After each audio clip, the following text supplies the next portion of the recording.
Hey guys, welcome back to another edition of Hacking IELTS. In this episode, we're going to be looking once again at our interview with Charles and how he handled the reading section of the IELTS exam. And we'll see what kind of tips he can pass on to you as you prepare for your upcoming test.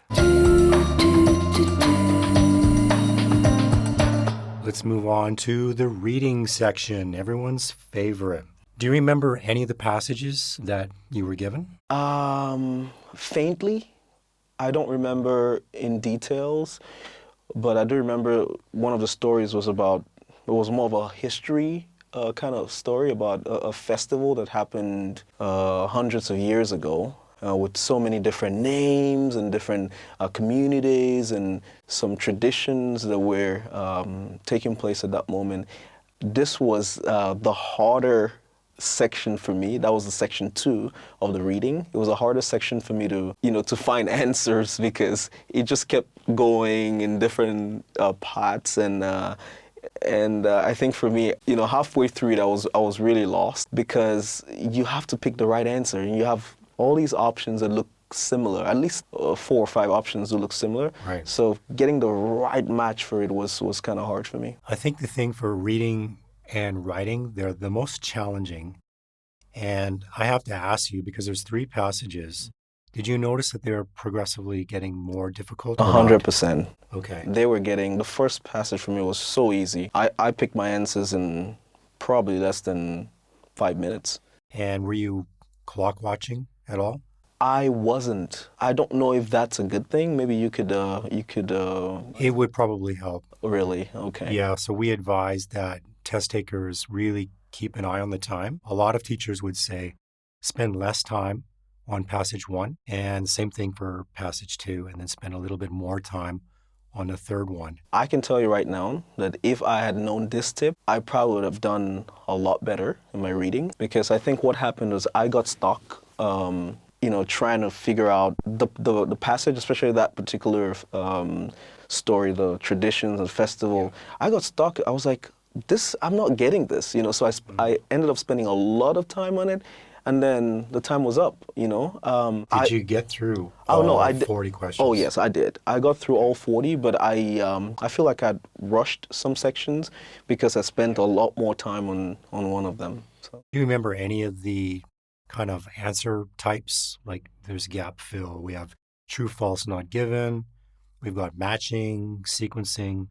Did you struggle with any of those particular areas, like one or the other? I think the matching was hard for me. Matching was hard. True, false was probably the second hardest because I say that because sometimes it's difficult to really tell, which one is true or which one is false in the sense that they could look similar and you're like, okay, do you pick this or this? So having 2 options sometimes. It's not even there. Right. Not given. Right. That's another one, So I think having all these different options in the reading section was kind of like a juggle for me, and that's why I struggled overall. One thing I think a lot of people don't realize is that it's pretty much sequential. So everything is pretty much in order, like all the questions, 1 through 40 for reading, Okay. With the exception of the matching. So for the true, false, not given, and any of the other types of test question types, it's all pretty much in order. Okay. So that's the one area where you don't have to kind of go back and forth all over. So that can be tricky for people. Yes, it was tricky for me. I think the listening, my advice to those who are looking forward to doing the exams, I would say spend a lot of time in the reading section, a lot of study time, and just go through, not just practice, but just try to understand the format, like you have said, being sequential. I didn't know that. I tell you what, I spent probably a week preparing for my exams, which is probably not sufficient.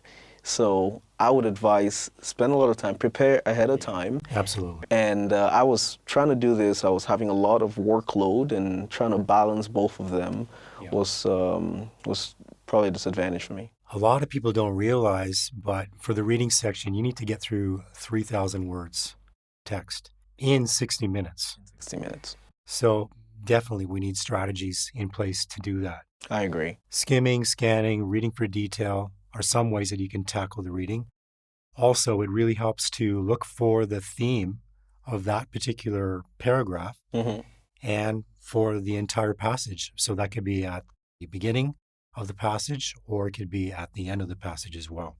And then you can underline it, you could circle it. It's your test, right? So you can write all over it Right. and mark it up how you need so that you can get to the answers as fast as you can. One of the tips which I kind of saw somewhere that I try to use during my reading section was that you read the questions and not the text. So you read the question and then you look for answers in the text. So you want to just like go to the questions first. Right. And then, okay, what do I need for question 1? What do I need for question 2?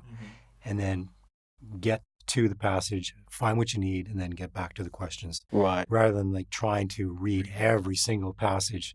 Just don't have time for that. All right. Well, I hope that this was helpful. And then what Charles had to say about the reading section is something that you can use as you prepare for your upcoming IELTS exam. In the next episode, we'll look at how Charles handled the writing section of the test. Don't forget to visit our courses online at hackingielts.com.